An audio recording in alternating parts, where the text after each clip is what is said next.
Hello, band and choir directors. Me again, Jonathan Brody. I'm director of bands here in Volusia County in New Smyrna, Florida. I teach middle school band, middle school chorus, and if you hadn't seen my first video, check that out.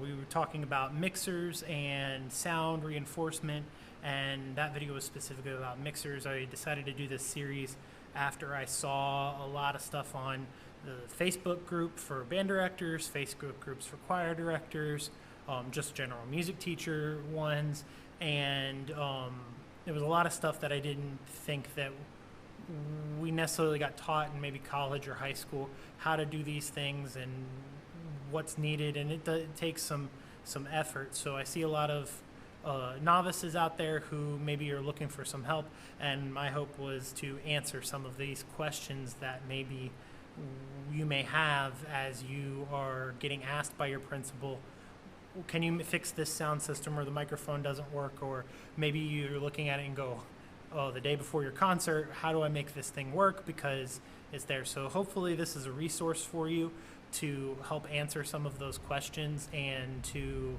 fix a few things as you need them, or maybe identify some problems prior to getting to that night before oh my gosh moment. The last video, like I said, we talked about mixers, powered versus analog, and unpowered, and some of those things and what they entail.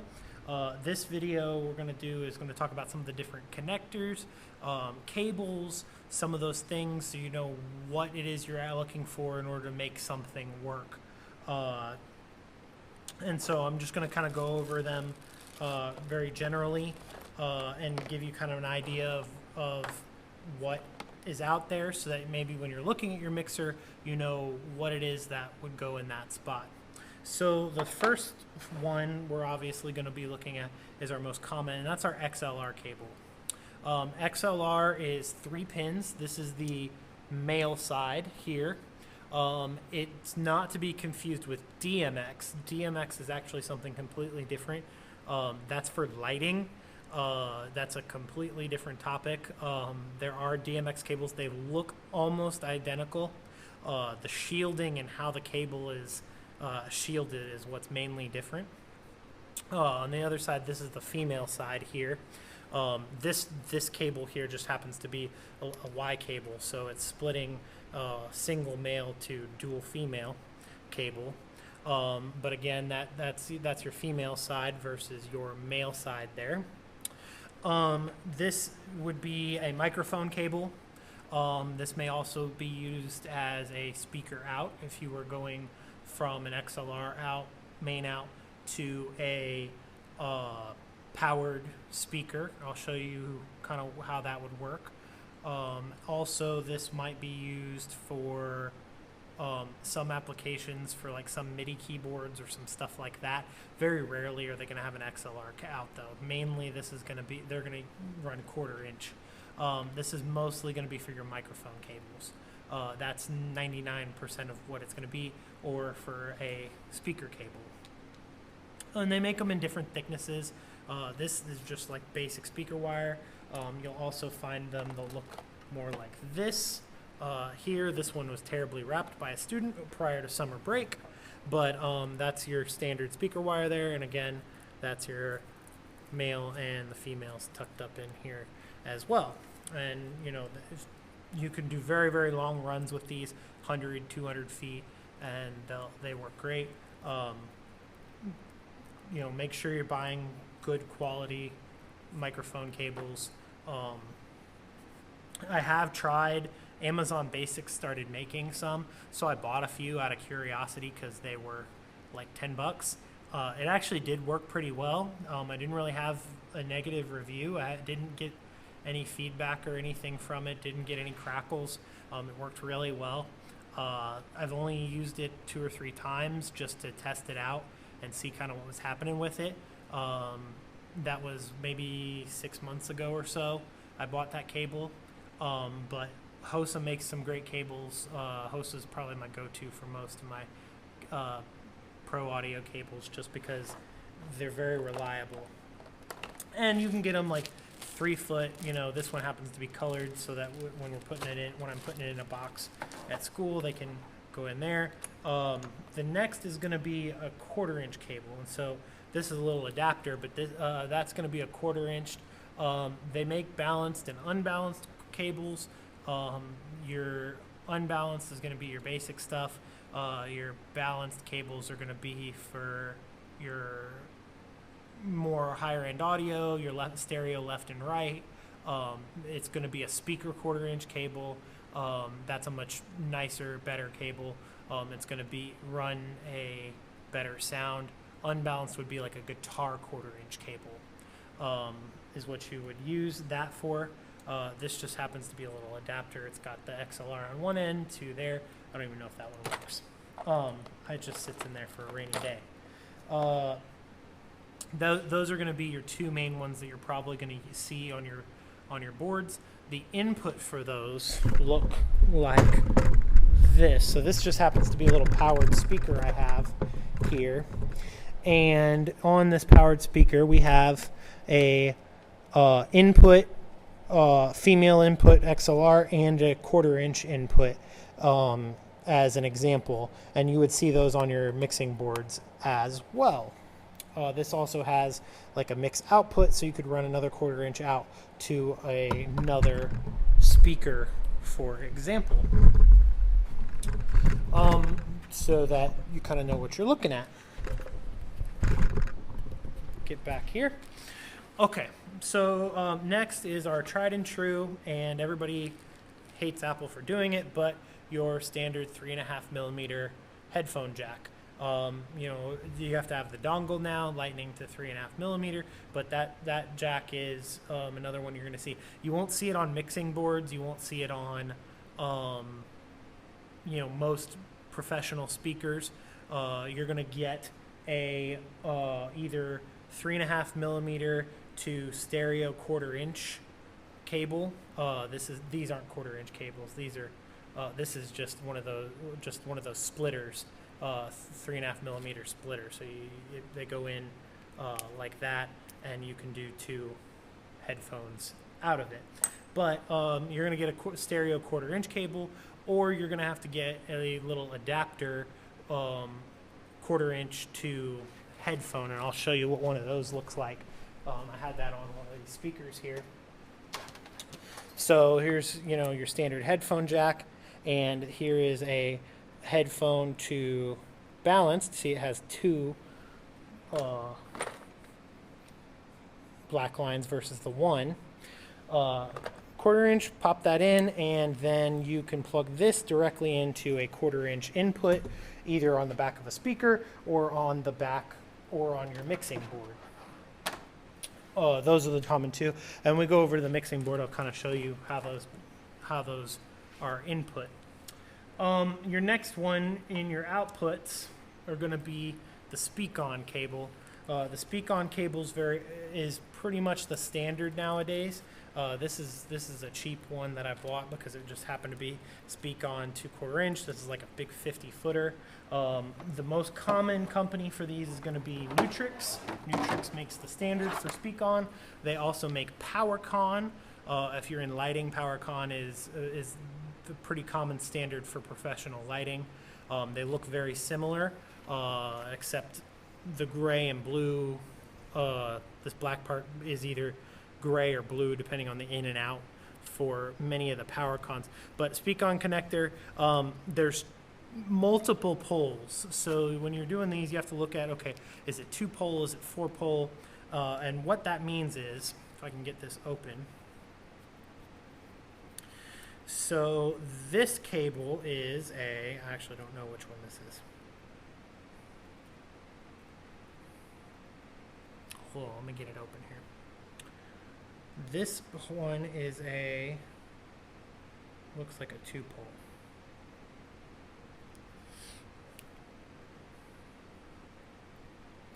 Well, it doesn't want to come out. This one I believe is a 2-pole.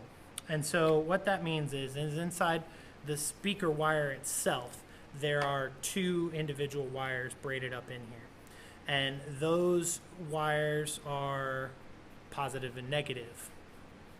And so If you're running a 2-pole, you want to run a 2-pole wire in, and this locks in, and stays nice and secure in your jacks, which is why it's become the standard and popular, because it's all it takes is one kid walking by this, trips and yanks out of the jack, and then you're trying to an hour trying to figure out why the speaker doesn't work.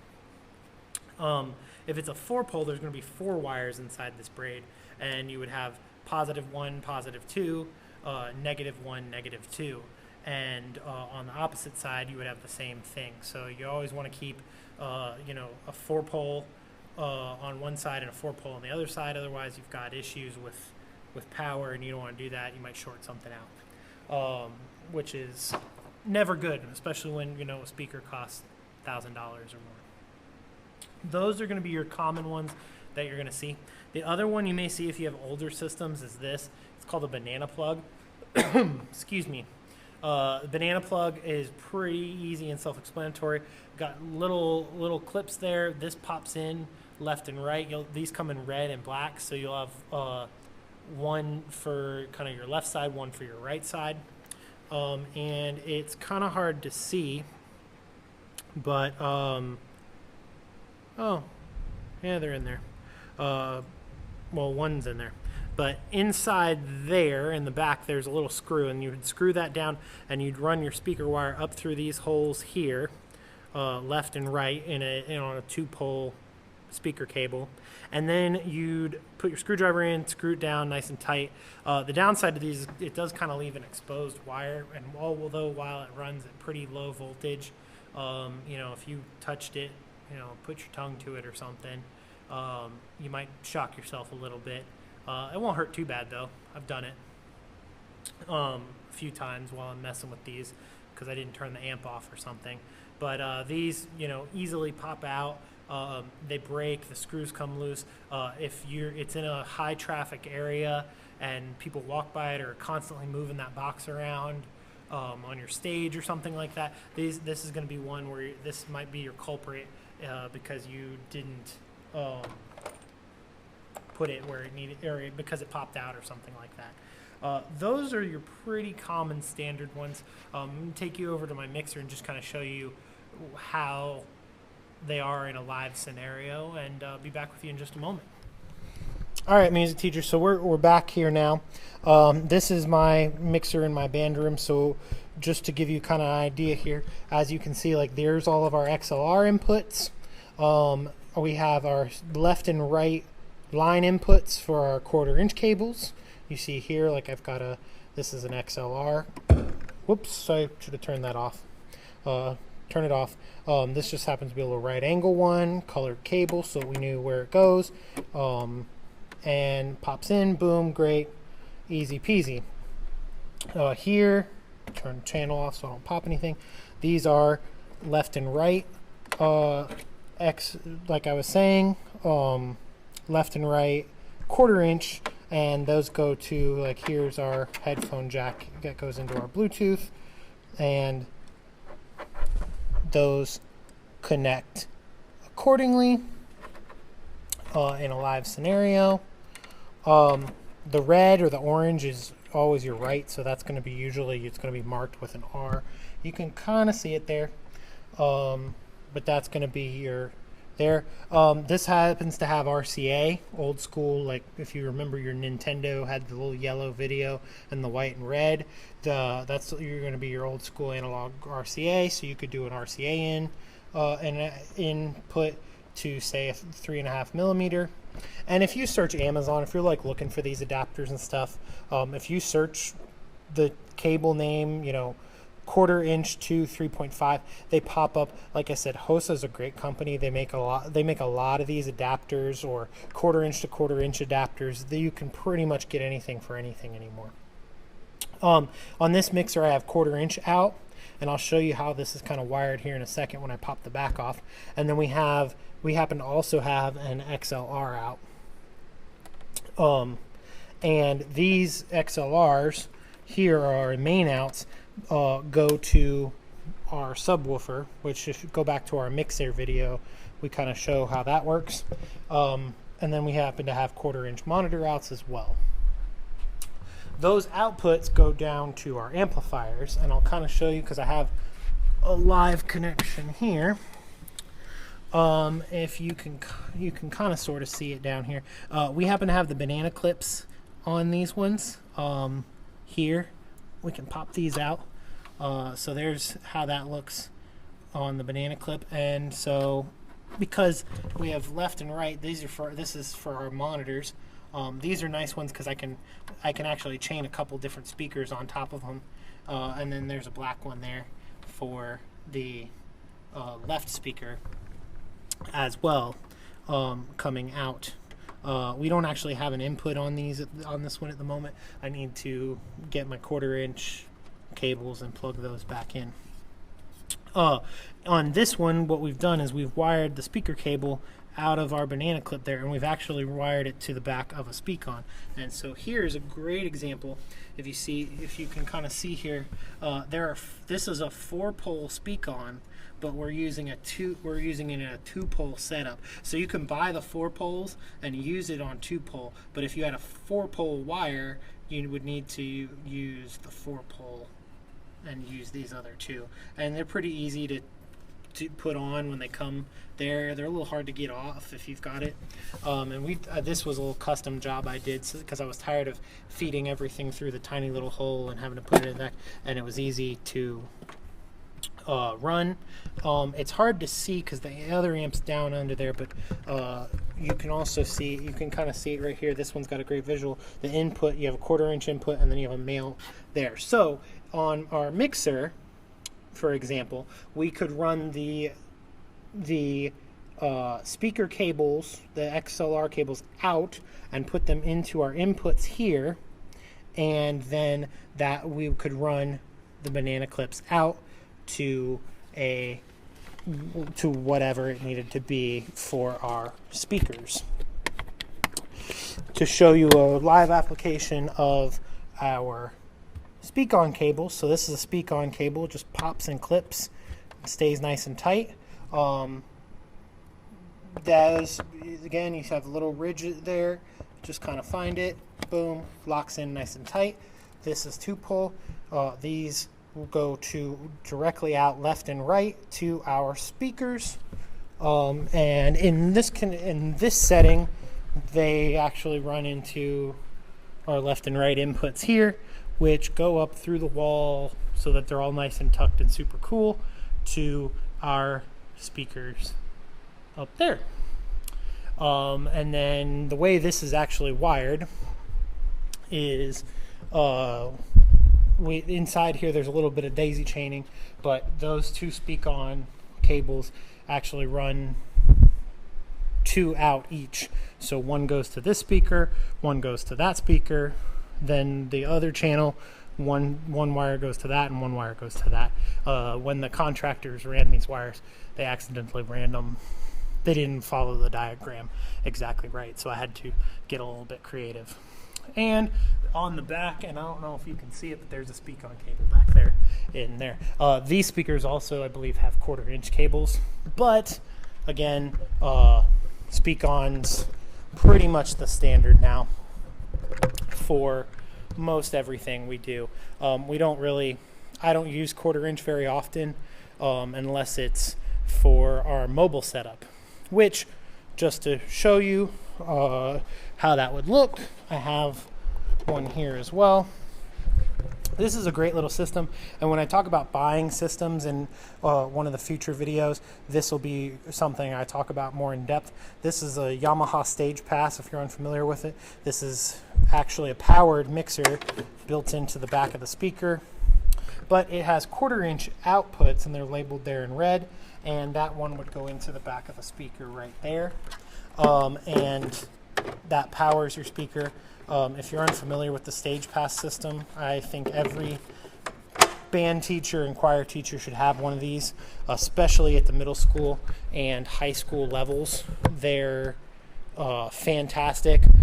Choirs, they're great if you do, your summer caroling, your winter caroling, down in the town square or something. These really do work fantastic for that kind of application. You can bring just the one speaker, or it has a second pair. The other one doesn't have the mixer attached to it, and you can run left and right. I can do 3-4 different things. If I brought the microphones, I can run microphones and mic my kids, and works wonders for there.